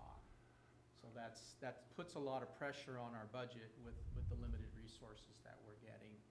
We do get a little bit of relief in 21, 22, but that's mainly because the STRS rates have leveled off and they should start to shrink a little bit, or they will start to level off a little bit. And we're just guesstimating on the student numbers there. Oh, there's a lot of guesstimating in this. These are all assumptions, so we're working off the most current information that we have. For instance, the step and columns that's an estimated number, as we explained in the workshop. Those numbers will change. That's going to drive the difference in STRS and PERS, and we don't know where our health increase is going to be.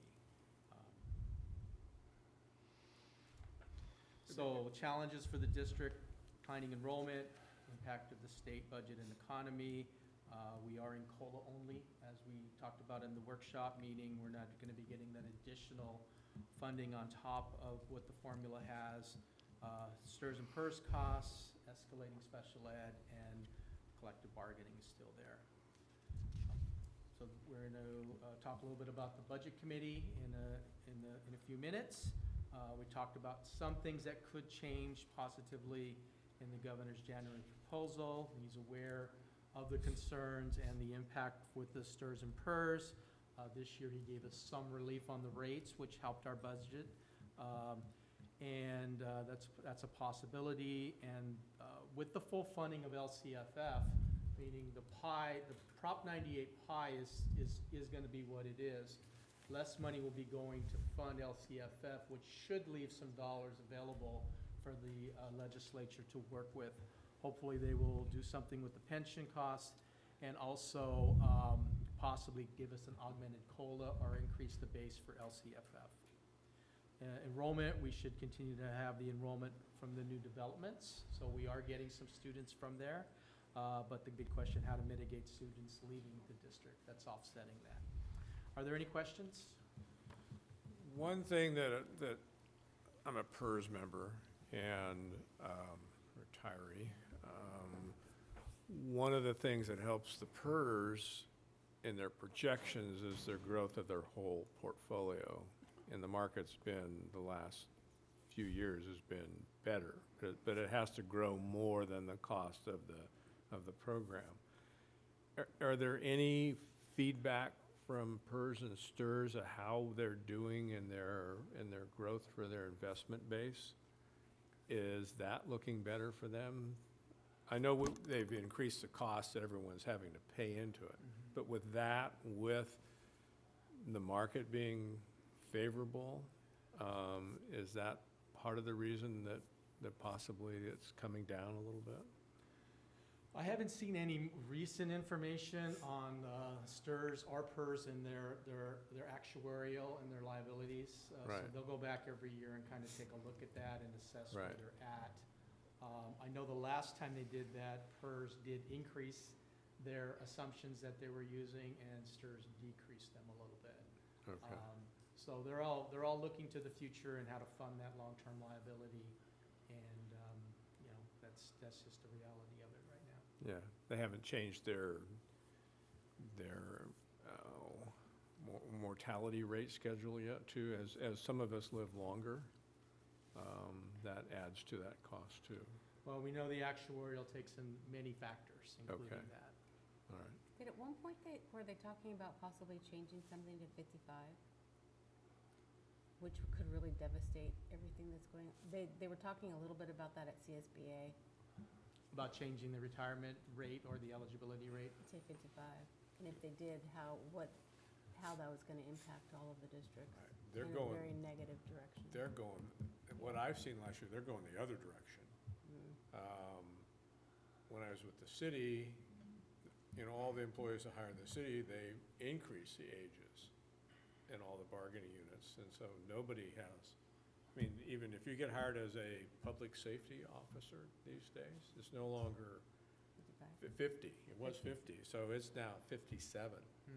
And then the general employees for the city of Santa Rosa used to be 60. Now they've pushed that up to 62 or 65 or 67, depending upon the unit. So I haven't heard that they're opting to do 55 unless it's at a lesser rate to do that. I don't know about STRS. So, yeah, that would bankrupt everybody if they said, okay, you can all retire at 55 with the same benefits. So. Okay. Any other questions on the interim report? I don't. Anybody else? Carissa? Joe? A lot of this you covered in our budget workshop. Yes. So a lot of it is repetition with a couple things. So I need a motion to approve the first interim report as of October 31st, 2019. So moved. I need a second. I'll second. Any further questions? If not, all in favor? Aye. One absent on that. 11C, fiscal update and planning. Okay, first on the list there is the enrollment, and I know the board's already had some discussion regarding that. This is the change between October and November, and yes, we're continuing to decline, another 17 students dropped. So primarily at the high school level. Do you know what we're down the year-to-date since August? Yeah, I think we're in around 64 students, I believe, from the beginning. And a big, probably 20 of those were graduation, if you take these and the prior ones from high school, is it El Camino or? I Yep. know- Yeah. Yep. So I know 13 for sure. 13 Right. for sure was the number. And then this month, were you saying there was more that? There were a few more as well, is my Right, understanding. okay. So that's like $576 million roughly. 500, probably 500,000, maybe? What did I say? No, Million. nine Sorry. times, nine times. That's what I 9 times meant. 6. I'm tired. That's I've been okay. doing math all day. I'm like over it. Yeah, But it and- takes a year for that to kick in, but still, it's a freight train coming down the.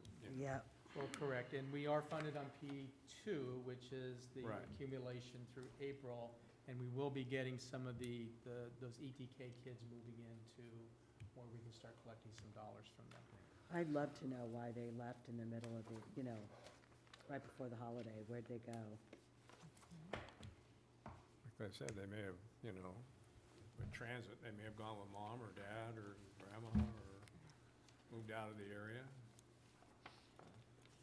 Okay, the next thing on the item, on the list here, excuse me, I put it away, is the budget summary report. And this is basically the snapshot and the difference, the snapshot of where we're at as of the end of November. These are the numbers that are also reflected in the first interim report that the board just approved. And so you can really see the big changes here, both on the revenue and the expenditure side, and that reflects the work that goes into the interim report. So there's multiple changes on here on the revenue side and expenditures, including some special ed costs, about another 300,000 went up on that. We do have some staffing changes where we did add above the formula at the beginning of the year. And we had some other changes on there too. So, yeah, so basically that's just a summary of where we're at. And continue to give that information. So we still had a deficit, but less of one. Yes, the Okay. deficit did actually go down. Okay. That's a good part. Okay, the next item on here is the Superintendent's Budget Advisory Committee. Mike, you want Sure. to take that one? So I'm proposing that we convene a superintendent's budget advisory committee that would be advisory to the superintendent. And we've identified here that Robert and I would be co-facilitating those meetings. We would have the two board representatives that would be there as observers and participants, but not as voting members. And then we've divided up the remainder of the slots, 17 voting members. That's really a balance of district office, teachers, classified employees, parents, site principals, and we're also looking for a rep from the Ed Foundation. And so we're hoping that these meetings would be scheduled on at least a monthly basis, and it would be ongoing from now forward. And that we would ask people to serve a 2-year term, because once we kind of orient them and get them familiar with the district's budget, it will be easier to have some of those conversations than starting with a new group every single year. We know that won't be totally possible, but we're going to try that. I've made it advisory to me so that ultimately budget recommendations would come from the superintendent. And because there just may be some things that aren't possible that they would want us to do. Right. I was just curious as to why they're voting. I don't understand why they'd be voting members rather than making a recommendation. It could be, that could be Okay. fine, yeah. I had the same question. My other Sure. point on it too was that you only have really 2 parent advisory positions on there. With all those elementary schools, I would like to see more parents. Okay. Because it's really heavy on employees. Okay, we could do that. We'll make those changes. So the board members on this budget are the same 2 board members that that left? Yeah. Okay. Okay, we'll make those changes. We'll add a couple of other parent representatives, Thank you. and we'll make it as those members make recommendations. So they really, so, because, I mean, if you and Robert, or you came with a proposal, like we did last year, we had to make a certain amount of cuts Right. type of thing. And let's say we had 18 people, and 12 of them said, heck no, we don't want to do that. Right. Are they going to be voting or just are there to give their input? I think they're advisory. Let's put Okay, the advisory. Because I don't envision, because if you and cabinet come up with what's best for those kids in this district, and you have a majority of people that might have other interests and say, no, we don't want to do that type of thing. I like Jennifer saying just. So we'll have make it- we'll adjust it so that they're advisory members. Right, Advice, right. kind of like, yeah.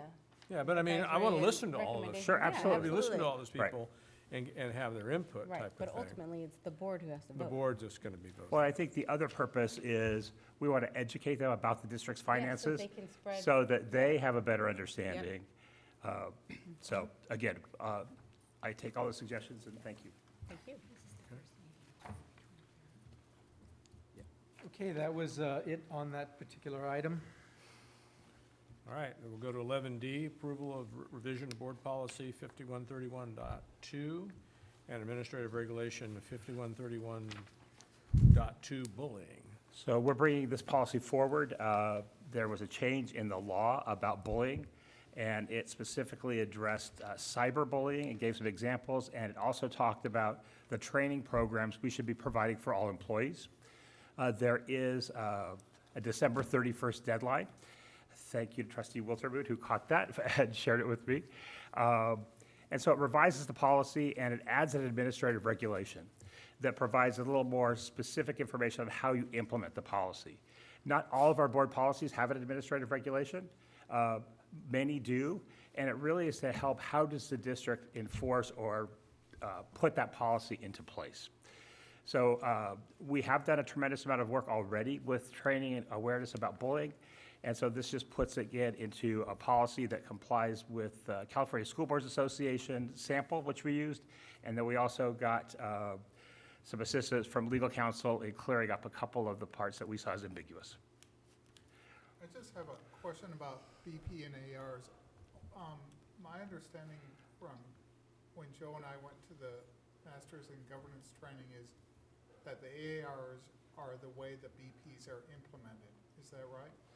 That is, and yes. So why would you have a BP without an AR? Because it doesn't seem like, then it just seems symbolic that if there's no mechanism to implement it. Well, remember that some policies are, I've got to think of one,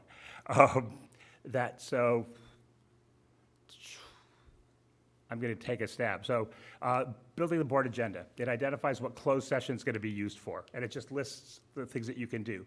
But it doesn't have an AR with it, because it just provides, this is a closed session, and these are the topics you can discuss.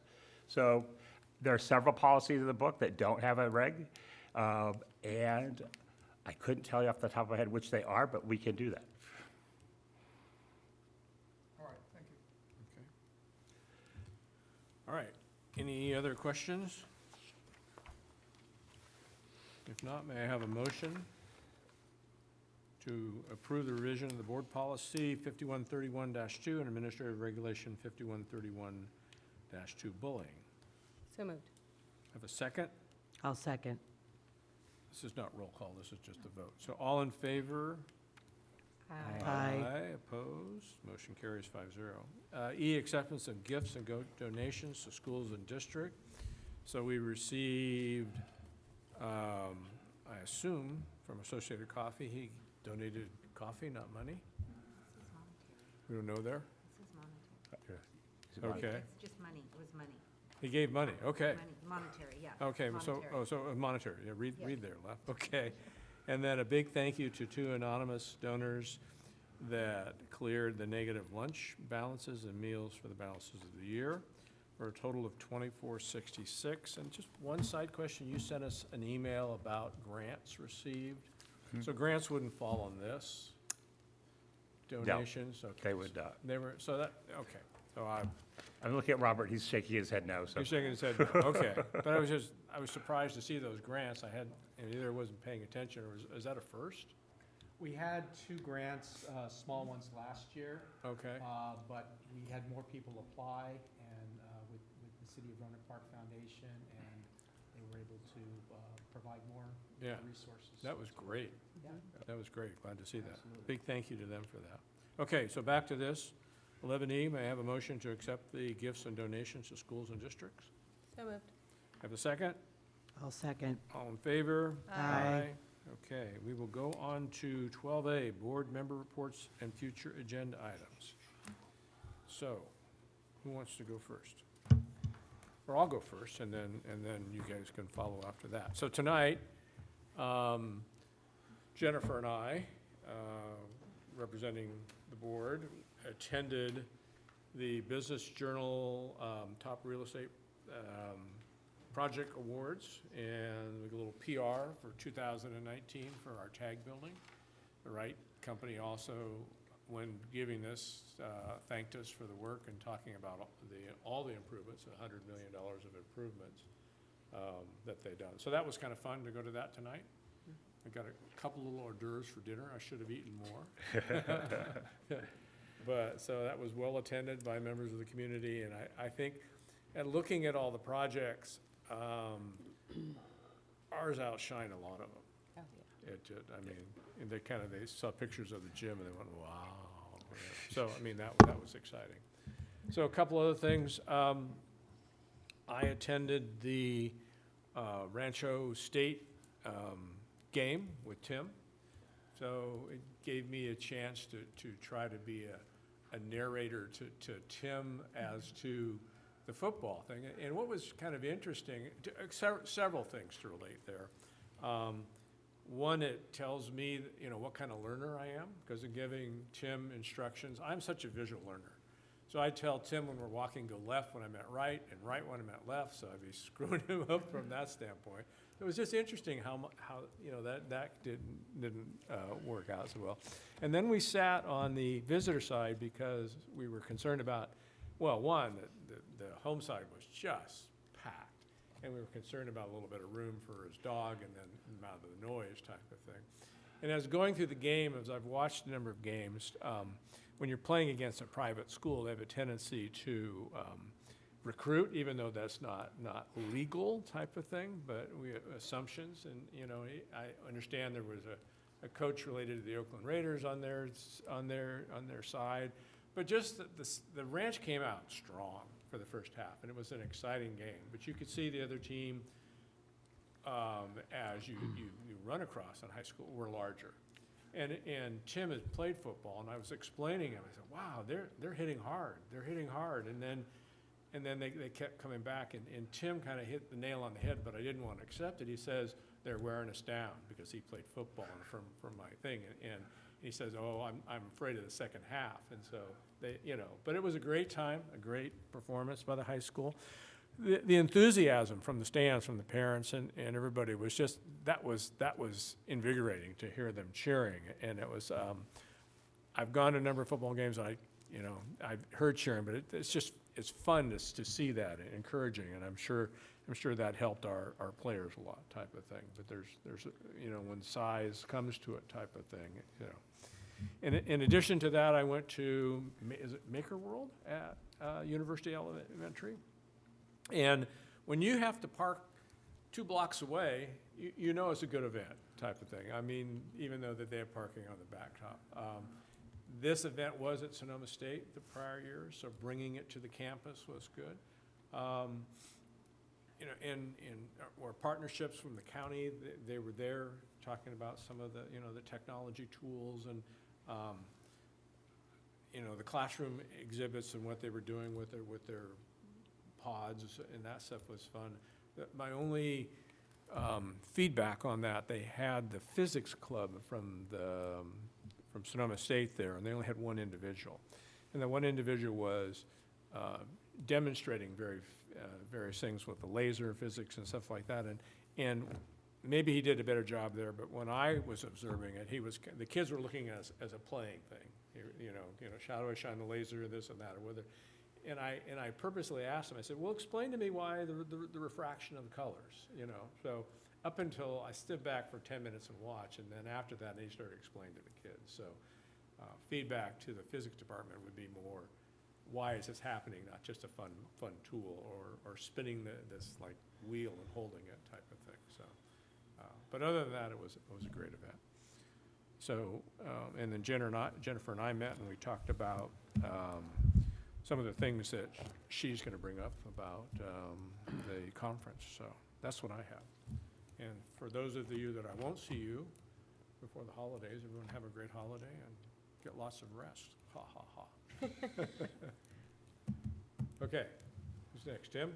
Oh, I just want to say that I want to thank for bringing me to the game. It's the first football game I've been to since high school, and you were a great guide even with those things. And it was so fun to watch Lev in the stands of the opposing team and making friends with all the parents there and folks, and that police officer, assistant police chief in Kern County, or sheriff.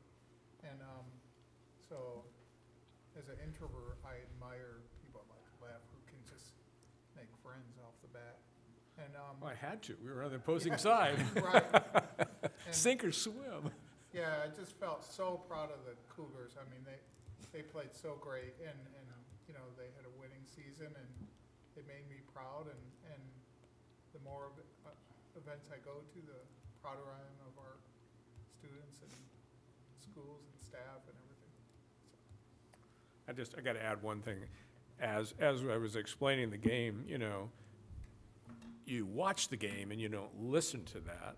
And Tim's, you know, he listens. And so one player on the ranch was continually making plays and making plays and making plays. And then Tim says, I'd like to single out that person, you know, at the board meeting. I said, yeah, but they're all doing a great job. Unfortunately, that, you know, one player was making tackles and catches and stuff like that. It was interesting. You know, I wasn't picking up on that. I was looking at the score and the team at all. But overall, it was a great experience. Krista? I'll pass. You pass. Joe? Oh, so I used to work in the city, so I never really got to go to the kids, the assemblies. But my daughter, she's in TK, and she had her first award. So for like 2 weeks, she's telling us about, you got to be here, you got to go. I'm like, okay. So I took the day off, and I'm there, and I've never been to one. And it's pretty awesome. Like, I learned. Burst off your shirt? What's that? Did the buttons burst off your shirt from being proud? Well, let me get to that. Okay. So I'm like, I got my GoPro, I got my phone to take pictures, and I film the whole thing. And I'm like, it's really cool because I haven't been to elementary school in a long time. So all the things that they're doing, and everyone's standing up for all the things that they've done. It's super exciting. And then it was over. And Maddie didn't get her award. Oh, no. It was the next week. Oh, no. no. Take another day off. But I was just out there, the GoPro and the phone. I'm like filming, and I'm gonna take, and then I'm like waiting, and they're doing the older kids, and then the younger. I'm like, oh, she's coming. I can't see her, and I'm looking for her. I see her hand shoot up. Like, that's where she is. Okay, when she stands up, I'm getting her. But it was cool because there's a lot of questions that that I didn't even know to ask. You know, there's like, when I was done, I'd ask my son, like, well, why, like, have you done, I noticed like your class, none of your class stood up for this, or, well, we do it like this. And, I guess my point is, like, if I didn't go, I couldn't have been as involved as a parent And I think that it's kind of not a shame, but I don't know how to say it, but it sucks that not all parents can go to those awards, because there's a lot of information I got just from that one day. And my kid's been going there, he's in 5th grade. He's been going there since kindergarten. And I didn't know any of that stuff until I went to one of the assemblies. And I wish that all parents were able to go at least once or twice. I know people's jobs and stuff. I never went because I pretty much had to take the whole day off to go, because I to drive to the city after that. It's kind of crazy. So, but it was pretty cool. It's exciting to watch all the kids and the students. And then they had craft night last week at the school, which is cool because the previous year there was like a lot of glitter, and it was about a quarter of the time cleaning up all the glitter and sweeping and mopping. And so this year there wasn't a lot of glitter, so cleanup was a lot easier. But they made a lot of little projects to give gifts. And it was nice seeing all the parents and kids playing. And I those are like my favorite things, because you usually go to school, pick up the kid, drop them off, and then you go to the thing like that. And I got to talk to Miss Hankerson, who I think she's amazing. And I always love talking to her. I'm afraid I talk to her too much, so I try to stop talking to see if she brings up something else or adds to the conversation. Okay, we can keep talking. But yeah, so it's fun. And I'm ready for Christmas to be over. I'm ready for that. So I hope you guys have an awesome Christmas. Thank you. Jennifer? All right, well, I got to attend the CSBA conference, and the first class that I took was a school facility forum, where they discussed a lot about the future of funding and financing for California schools. And financing for schools is, as we know, being primarily funded through the passage of bonds. So they pretty much laid out a lot of the stuff that I already knew, the whole process of how it all works. One of the other details that they did discuss, that there's going to be a new measure on the ballot for matching bond funds in March, known as Proposition 13.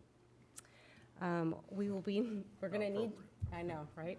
So there was a lot of discussion around it being Proposition 13 as well. So we're going to need to be very diligent and wait for the information to come out so we can get the information out to parents, letting them know that we really need that to pass and we need to get those matching funds. Will those be for future bonds or existing bonds? I believe they're for our existing bonds. So if we're doing the paperwork, correct? Isn't that for? We're doing it, Yeah. for anticipation of what's Coming down the bonds line. that are there, and then the future. Mhm. And with the hope of being able to not only get funding for future projects, but also recoup some of the dollars that We've already spent. One of the panels I went to and listened to, they were talking about reading intervention. And the district has looked specifically at their 4th and 5th graders that were in the red zone on the dashboard, or were at the reading level of 2 years behind. They created a 4-week summer reading program called Camp Read a Lot. And they had a very specific instructional day led by the instructional specialist who served as a coach and administrator. Their class size was of 15 students, with 6 teachers committed to teaching reading and attend professional development 2 days before the program began and every Wednesday after school. They had tutors and volunteer readers, and the ratio was 1:5. They saw so much improvement in just the 4 weeks. They saw an average growth of 51 Lexiles in just 1 month, which is approximately half of a 1 year's growth. They had been doing it for 5 years, and they saw so much improvement that they expanded it into a math program for middle schoolers, and several other camps as well. So I thought that would be something for us to kind of look into. I brought a lot of the information back that I'll get for you, but I just thought it's one more thing when we're looking at our LCAP of different ways that we can help with the intervention of reading and for math. One of the other ones I went to, the Cajon Valley Union School District, they've created a team called FACE, Family Community Engagement, and their main focus was to help school staff and families build meaningful relationships with their students and families. They did a lot of outreach. A couple of the things that I found fascinating was at the beginning of each year, the teacher would go and do home visits. So they would go for 1 hour, and they got paid for the hour. They didn't go alone. Someone else would go with them. And they would go and meet with the student and the families, and they were building on that relationship. So a lot of times, they may have, they can't get a parent to call them back, or they don't know what's going on. And this just really helped to bridge the gap and build that relationship with the families. Another thing that they were doing is at their back-to-school nights, rather than having the parents come in and talking at them about what they're going to be doing for the year, they would have the parents come in and they would sit in a circle, and they would ask the parents, what is it you want to see your student learn this year? What do you want to see them accomplish? And so they'd go around the room, and each parent would talk about what they wanted to see their student learn. And then the teacher would pick one item, and it was usually something either with math or reading. And like with the Lexile, trying to increase their scores, he or she would bring up either a reading techniques, reading games, different things to help them so that they would be increasing that score. And it also helped them leaps and bounds in increasing their scores. So I just thought that was great ways to get involved and change things up a little bit. Let's see, what else? I took a class on board self-evaluation. That was fascinating. We'll dive in when we start doing our goals, and I'll bring a little bit more of that back too. That was pretty cool. I took a class on the OPEB and financial issues regarding investing funds and saving for STRS and PERS. They discussed how UCLA has backed off from saying that we're heading into a recession and that we're only going to see a slight slowdown. So that's good to know. They also discussed that when we do go into a recession, Proposition 98 was created with an automatic cut to education. So we need to keep that in mind as well. Let's see. Things that I'd like to see at our future meetings. I would like to see us review our master facility plan with the entire board, with an explanation of how we got there and why the decisions that were made, and where we go from here.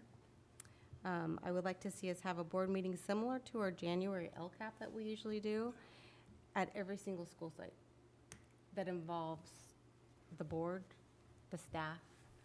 I would like to see us get some feedback on what they all feel their strengths, their weaknesses are,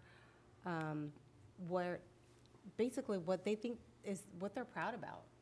We need to come up with some marketing that they can all get behind and that we can incorporate to what we say when we're going out and we're talking about our schools. What's their 30-second elevator speech for their school?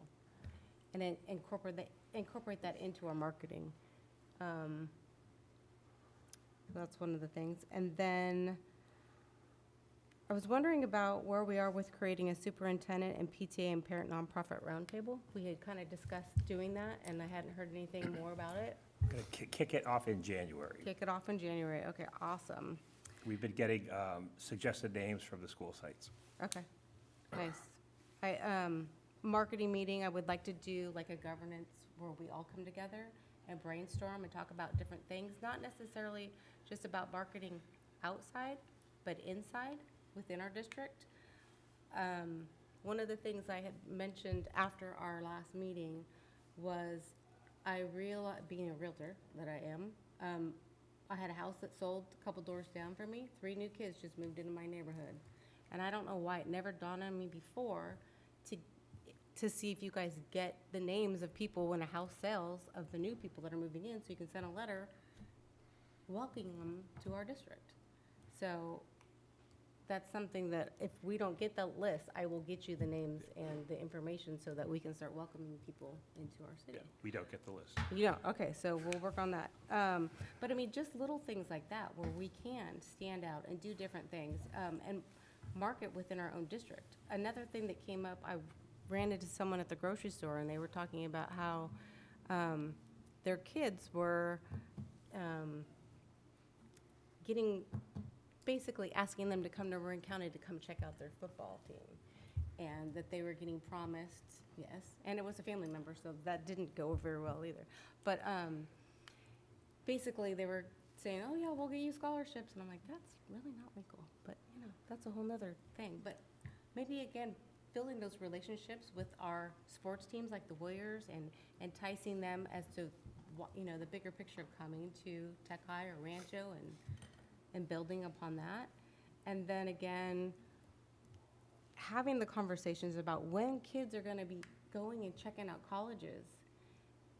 If they're going to be out for 5 days, fill out the paperwork, get your homework, get everything that you need so we still get the funds. We need to look at the little things that we can do within our district to keep our money, right? One more thing. Okay. That's what this is times for. I want to see if we can invite our football team to come to our next meeting and tell them how proud we are of them. Because we've never in the history of our district sent our football team to this state championship. And I'm very proud as an alumni to say that they played. And they played at home. So They did, yeah, we got that to go was- watch them. that was It was amazing. cold, but it was awesome. Scoreboard didn't work, It but was we so- won't I talk about know, that. right? I know, it's like all of us, I'm like, what's going on? Why are they all running out on the field? I'm You like, should have heard the parents on the visiting side. I know, Right? You know, they weren't really happy about it. no. But it was an amazing game. And it was cool to have the coach also be an alumni. Yeah. Yep. And a lot of the coaches, actually, a good majority of the coaches are all alumni, so. 12B Superintendent's Report. So funny, my first item is about the Rancho Cotati High School football team. All right. And our intention to invite them to an upcoming board meeting and be recognized. We want to do that to start bringing kids forward who've been refused awards or sports teams that have competed and been very successful. We want to acknowledge and support those kids. So Awesome. we're going to be bringing those to bringing those to board meetings. As Lef mentioned, we received the award from the North Bay Business Journal about the tag building. And we're still trying to figure out how we got nominated, but I'm glad we did because it was great. I also was at the CSBA conference.